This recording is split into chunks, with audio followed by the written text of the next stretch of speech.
नमस्कार। मेरा पूरा देश सुन रहा है। राष्ट्र की आवाज 140 करोड़ लोगों की एक ही आवाज। आपके साथ मैं हूं सरफराज। मैं सरफराज सैफी आपको बताना चाहता हूं, लेबनान में इजरायली हमले ने भारी तबाही मचाई है। इजराइल लगातार लेबनान पर डबल अटैक कर रहा है।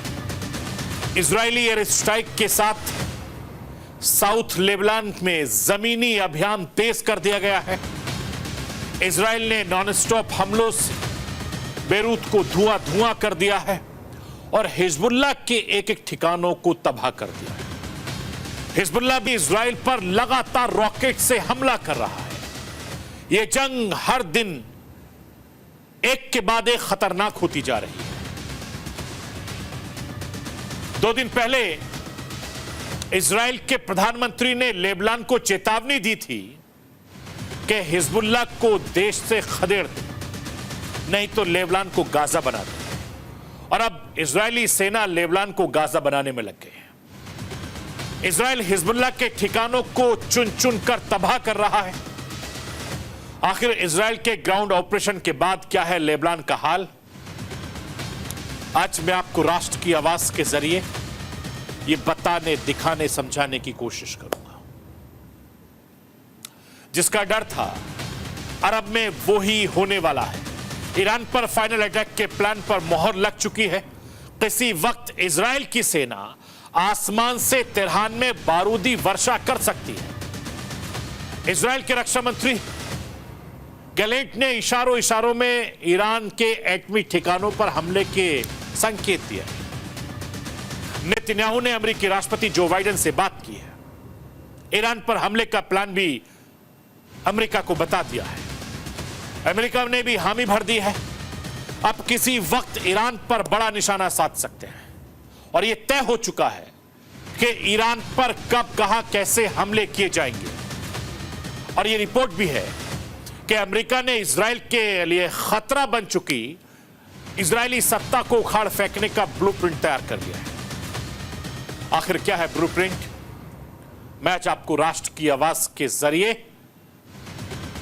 बताने, दिखाने, समझाने की कोशिश करूंगा। इजराइल ने ईरान पर हमले का प्लान तैयार कर लिया है, जिसकी भनक ईरान को लग चुकी है। इसलिए ईरान भी अब इजराइल को घेरने का प्लान बना रहा है। ईरान ने अपने स्तर पर राजनयिक गतिविधियों को तेज कर दिया है। रूस, चीन से लेकर अरब के दूसरे देशों में भी समर्थन हासिल करने की मुहिम को तेज कर दिया है। ऐसे में अगर इजराइल ईरान पर हमला करता है तो यह जंग एटमी बवंडर में बदल सकती है, तब्दील हो सकती है। और इसकी गवाही दे रही है ईरान से आ रही सबसे ताजा तस्वीर। इस तस्वीर में आखिर ऐसा क्या है, मैं राष्ट्र की आवाज के जरिए आपको दिखाने की कोशिश करूंगा। मैं अपने हिंदुस्तान के कोने कोने की आवाज को दिल्ली तक पहुंचाता हूं। दिल्ली की आवाज को देश दुनिया के कोने कोने तक पहुंचाता हूं। नेताओं की आवाज को मैं आम लोगों तक पहुंचाता हूं। आम लोगों की आवाज को मैं अपने देश के हुक्मरानों तक पहुंचाता हूं। आपकी आवाज से मिलती है मेरी आवाज और बन जाती है राष्ट्र की आवाज।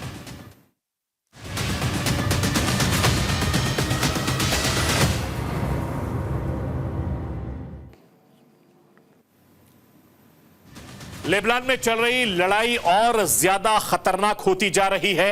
इजरायली सेना ने साउथ लेबनान को हिजबुल्लाह से खाली कराने के लिए जोरदार तरीके से जमीनी हमला बोल दिया है और यह हमला नॉन स्टॉप जारी रहने वाला है। इस हमलों में लेबनान की राजधानी बेरूत का साउथ इलाका पूरी तरीके से तबाह बर्बाद हो चुका है। इजराइल को लेबनान की राजधानी बेरूत में एक इमारत पर हवाई हमले के इस हवाई हमले में 22 लोग की मौत हो गई, जबकि 177 लोग घायल हो गए। जानकारी के मुताबिक यह हमला 2 रिहायशी इमारतों को निशाना बनाकर किया गया था। इस हमले में एक इमारत पूरी तरीके से तबाह हो गई और दूसरी इमारत के कई फ्लोर तबाह हो गए। जानकारी यह भी मिली है कि रस अल नवा के करीब पहले इजरायली हवाई हमले में 8 मंजिला अपार्टमेंट को निशाना बनाया गया था और इस दौरान कई तेज धमाके सुनाई दिए थे। वहीं पश्चिमी इलाके में बुर्ज अबी हैदर इलाके में दूसरा हमला हुआ। इस हमले में पूरी बिल्डिंग तबाह हो गई। 2 दिन पहले इजराइल के प्रधानमंत्री ने लेबनान के लोगों को चेतावनी देते हुए कहा था कि हिजबुल्लाह को देश से खदेड़ दो वरना लेबनान को गाजा बना देंगे। नेतन्याहू ने क्या कुछ कहा था, मैं राष्ट्र की आवाज के जरिए आपको वो बताना, दिखाना, समझाना चाहता हूं। This is a message to the people of Lebanon. Do you remember when your country was called the Pearl of the Middle East? I do. So what happened to Lebanon? A gang of tyrants and terrorists destroyed it. That's what happened. Lebanon was once known for its tolerance, for its beauty. Today, it's a place of chaos, a place of war. Israel withdrew from Lebanon 25 years ago. But the country that actually conquered Lebanon is not Israel.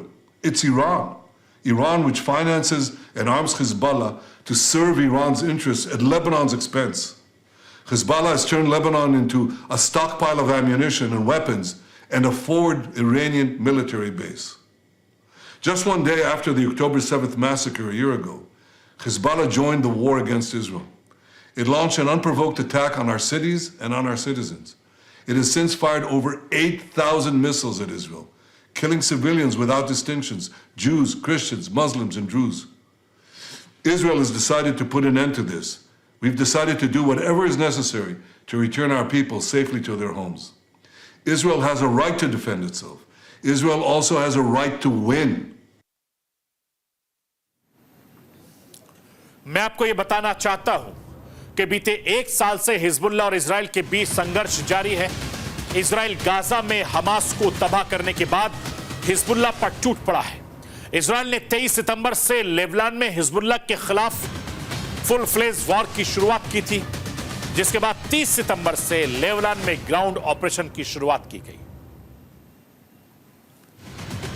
मैं आपको यह भी बताना चाहता हूं कि 23 सितंबर से जारी इजराइल हमलों में अब तक कम से कम 2100 से ज्यादा लोगों की मौत हो चुकी है। युद्ध के बाद से हजारों की तादाद में लोग लेबनान छोड़कर दूसरे शहर चले गए, चाहे वो लेबनान के निवासी हो या दूसरे देशों से आए लोग हो, सभी यहां से निकल रहे हैं। ग्राउंड ऑपरेशन की शुरुआत से अब तक करीब 12 लाख लोग विस्थापित हो चुके हैं, प्लान कर चुके हैं। दुनिया भर की ज्यादातर उड़ानों ने बेरूत के लिए अपनी फ्लाइट रद्द कर दी है। सिर्फ लेबनान की अपनी एयरलाइंस मिडिल ईस्ट एयरलाइंस का संचालन चल रहा है। मैं आपको यह बताना चाहता हूं कि हिजबुल्लाह ने भी इजराइल के अंदरूनी और घनी आबादी वाले इलाकों में रॉकेट हमले बढ़ा दिए हैं। हिजबुल्लाह के हमलों में अब तक नॉर्दर्न इजराइल में 28 नागरिकों की मौत हो चुकी है। वहीं लगभग 40 इजरायली सैनिक मारे गए हैं। हिजबुल्लाह लगातार नॉर्दर्न इजराइल में अटैक कर रही है, इजरायली सेना को निशाना बना रही है। इसके अलावा कई ऐसी खबर आ रही है कि कई घरों को भी तबाह बर्बाद कर रही हैं। इस बीच इजरायली सेना का ग्राउंड ऑपरेशन लगातार जारी है। इजरायली सैनिक लगातार हिजबुल्लाह की सुरंगों और हथियारों को ठिकाना लगाने की तलाश में है और इसमें उन्हें कामयाबी मिल रही है। मैं आपको तस्वीर दिखाता हूं। उत्तरी इजराइल के पास लेबनान में मौजूद सुरंग का पता अगर इजराइल नहीं लगाता तो इसके लिए बड़ा खतरा बच जाता है और इस सुरंग का अभी इस्तेमाल नहीं हुआ है। इसमें हथियारों का जखीरा जमा कर लिया गया था। इन हथियारों के जरिए इजराइल पर उसी तरीके से हमले की साजिश रची गई थी जैसा कि हमास के लड़ाकों ने किया था। और इस सुरंग के बीच वाले हिस्से में भी लिविंग रूम भी बनाया गया था जहां लड़ाके आराम कर सकते हैं। हर तरह की सुविधा थी इस सुरंग में। सुरंग के भीतर एक फ्रिज भी मिला है। मैं आपको यह भी बताना चाहता हूं कि ईरान से तनाव, हिजबुल्लाह से जंग के बीच इजराइल ने गाजा में भी हमले तेज कर दिए हैं। गुरुवार की सुबह सेंट्रल गाजा में एक स्कूल में बने शरणार्थी कैंप में भी इजराइल ने हमला किया। फिलिस्तीनी चिकित्सा अधिकारियों के मुताबिक इस हमले में 27 लोगों की जान चली गई। इस हमले को लेकर इजराइल की सेना का कहना था कि फिलिस्तीनी चरमपंथियों को निशाना बनाया गया है।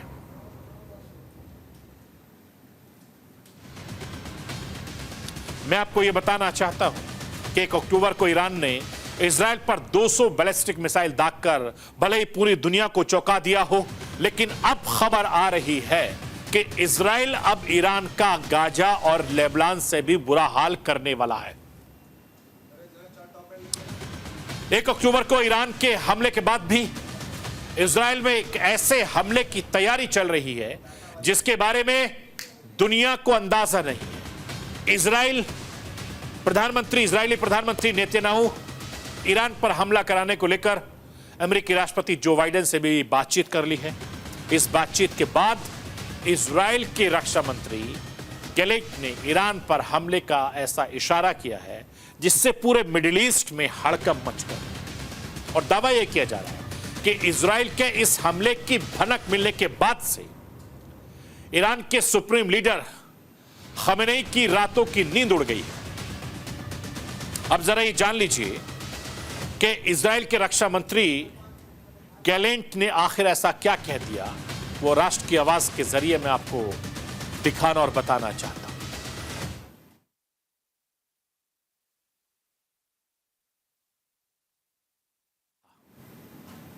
इसके खिलाफ हमारा घातक ऑपरेशन सटीक और आश्चर्यजनक होगा। उन्हें यह पता नहीं चलेगा कि क्या हुआ, कैसे हुआ, वो सिर्फ नतीजे देखेंगे। मैं आपको यह बताना चाहता हूं कि योआव गैलेंट का यह बयान ईरान पर मिसाइल हमले के जवाब में आया। इजराइल ने यह ऐलान कर दिया कि ईरान पर घातक हमले होंगे और वो घातक हमले कब होंगे, कहां होंगे, कैसे होंगे, ये सब तय हो गया है। अब इजराइल का प्लान आखिर क्या है, वो कहां हमले कर सकता है, मैं राष्ट्र की आवाज के जरिए आपको वो बताना चाहता हूं। लाइए स्क्रीन पर। अगर एक्सपर्ट की माने तो उनका कहना है कि इजराइल ईरान के तेल ठिकानों पर हमले की योजना बना। दावा यह भी किया जा रहा है कि हमले ईरान की अर्थव्यवस्था को गहरा नुकसान पहुंचाने के लिए होंगे, क्योंकि ईरान की सबसे बड़ी आर्थिक ताकत उसके तेल क्षेत्र है। इसके अलावा इजराइल ईरान के परमाणु ठिकानों को भी बड़ा हमला कर सकती है, यह खबर मिली और यह सब तय हो चुका है। बाइडेन और नेतन्याहू के बीच लंबी बातचीत के बाद हुआ है। उससे पहले हुई सुरक्षा कैबिनेट की बैठक में हाल ही में नेतन्याहू ने सुरक्षा कैबिनेट की बैठक बुलाई है। बैठक में वरिष्ठ मंत्री शामिल हुए थे। बैठक करीब 5 घंटे तक चली और इस बैठक में ईरान पर हमले के ये सीक्रेट डील हुई है। और इस बैठक के बाद नेतन्याहू ने अमेरिकी राष्ट्रपति से करीब 30 मिनट तक बात की। नेतन्याहू ने इस बातचीत में अमेरिका को ईरान पर हमलों की ब्लूप्रिंट के बारे में जानकारी दी है। दावा किया जा रहा है कि अमेरिका ने भी नेतन्याहू के प्लान पर सहमति दे दी है।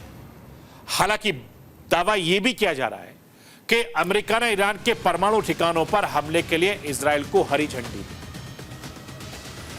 बिल्कुल हरी झंडी नहीं दी है। अब सवाल यह है कि इजराइल के लिए सबसे बड़ा खतरा बन चुके ईरान के न्यूक्लियर ठिकानों पर हमले न करने के लिए नेतन्याहू सहमत क्यों हो गए? इसके पीछे अमेरिका के ईरान में तख्ता पलट कराने की रणनीति है। जो बाइडेन की वो रणनीति क्या है, राष्ट्र की आवाज के जरिए मैं आपको वो भी दिखाना चाहता हूं। अमेरिका ने इजराइल को भरोसा दिया है कि ईरान में खमेनेई की इस्लामिक सरकार को गिराने की नीति पर काम तेज कर दिए गए। ईरान से निर्वासित राजकुमार मोहम्मद रेजा पहलवी को ईरान की सत्ता सौंपी। 1979 तक ईरान में पहलवी वंश का ही शासन चलता था। पहलवी राज परिवार अमेरिका का समर्थक सरकार है। अमेरिका एक बार फिर से ईरान को 1979 वाले हालात में लाने की तैयारी कर रहा है। ईरान को भी इस हमले की भनक लग चुकी है। ईरान भी पलटवार करने के लिए पूरी तरीके से तैयारी कर चुका है। यानी आने वाले दिनों में यह जंग मिडिल ईस्ट में महाजंग में तब्दील हो जाएगी। राष्ट्र की आवाज के जरिए रिटायर्ड लेफ्टिनेंट जनरल राज शुक्ला को सुनवाना चाहता हूं। सुनिए वो इस जंग को लेकर क्या कुछ कह रहे हैं। ईरान कोशिश कर रहा है इनको ग्राउंड इन्वेजन में फंसाने की। So now they have gone into Lebanon these Hezbollah guys have also come here, and if Israel gets trapped into a ground invasion then Iran has breathing time to do that nuclear thing. So it is a sprint for that nuclear weaponisation, and can Israel do it before that? And the larger question is, I know what you think, America पूरी मदद करेगा, but America will not do a joint attack against Iran's nuclear facilities so easily, because then larger powers step in. मैं आपको ये बताना चाहता हूं कि अमेरिका इजराइल के इस ब्लूप्रिंट को अपनी संप्रभुता के लिए खतरा माना है। यूएस इजराइल के ब्लूप्रिंट को बर्बाद करने के लिए ईरान ने तय किया है कि इजराइल ने अगर छोटा भी हमला किया तो उसका जवाब देने में देरी नहीं की जाएगी। ईरान ने अपने स्तर पर राजनयिक गतिविधियां भी तेज कर दी हैं। ईरान के विदेश मंत्री अब्बास ने मोहम्मद बिन सलमान से मुलाकात की है। रूस, चीन से लेकर अरब के दूसरे देशों में भी समर्थन हासिल करने की मुहिम तेज कर दी है। ऐसे में अगर इजराइल ईरान पर हमला करता है तो यह जंग एटमी बवंडर में तब्दील हो सकती है, और इसकी गवाही दे रही है ईरान से आ रही सबसे ताजा तस्वीरें जो मैं आपको दिखाना चाहता हूं। तस्वीरें दिखाइए। मिडिल ईस्ट में महाजंग की ये तस्वीरें, महाजंग की ये कहानी लिखी जा रही है। एक तरफ अमेरिका इजराइल के हर कदम पर साथ दे रहा है, तो दूसरी तरफ अमेरिका का सबसे बड़ा दुश्मन रूस अब खुलकर ईरान का साथ दे रहा है। और मिडिल ईस्ट में तनाव के बीच रूस के राष्ट्रपति पुतिन ईरान पहुंचे। उन्होंने ईरान के राष्ट्रपति मसूद की तुर्कमेनिस्तान में शुक्रवार को मुलाकात भी हुई थी, और यह तस्वीर देखकर मिडिल ईस्ट में डर का माहौल बना हुआ है, क्योंकि ईरान और इजराइल के बीच की जंग अब खुलकर रूस खुलकर ईरान का साथ दे रहा है।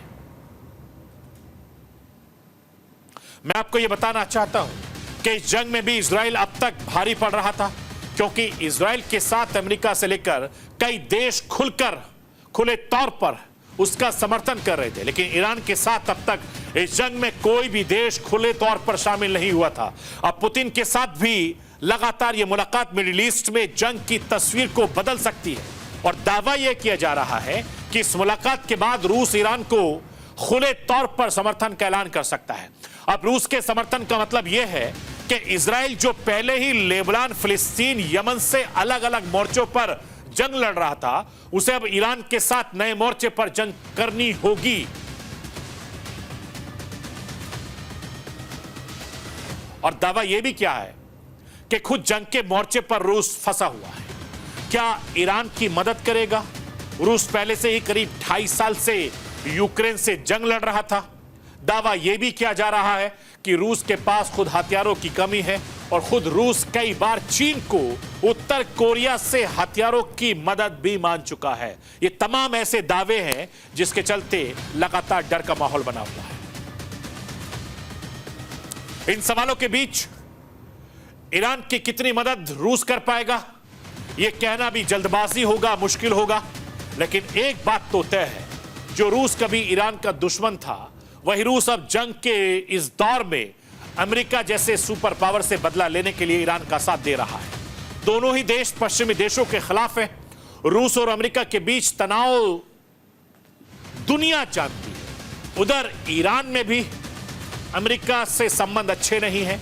ऐसे में ईरान और रूस दोनों ही देश एक दूसरे की जरूरत बन गए, और दुश्मन का दुश्मन दोस्त वाली कहावत को सच साबित कर रहे हैं। यही वजह है कि दोनों एक दूसरे को हथियार और तकनीकी भी सप्लाई करते हैं। अब ईरान के राष्ट्रपति पुतिन में मुलाकात के क्या क्या मायने हैं, वो राष्ट्र की आवाज के जरिए आपको बताना, दिखाना, समझाना चाहता हूं। सोवियत संघ के वक्त में ईरान और रूस एक दूसरे के कट्टर आलोचक थे, लेकिन मौजूदा वक्त के बदले हालात में दोनों देशों के और करीब आ गए। दोनों देशों पर लगे पश्चिमी प्रतिबंधों ने दोनों देशों को करीब लाने में अहम भूमिका निभाई।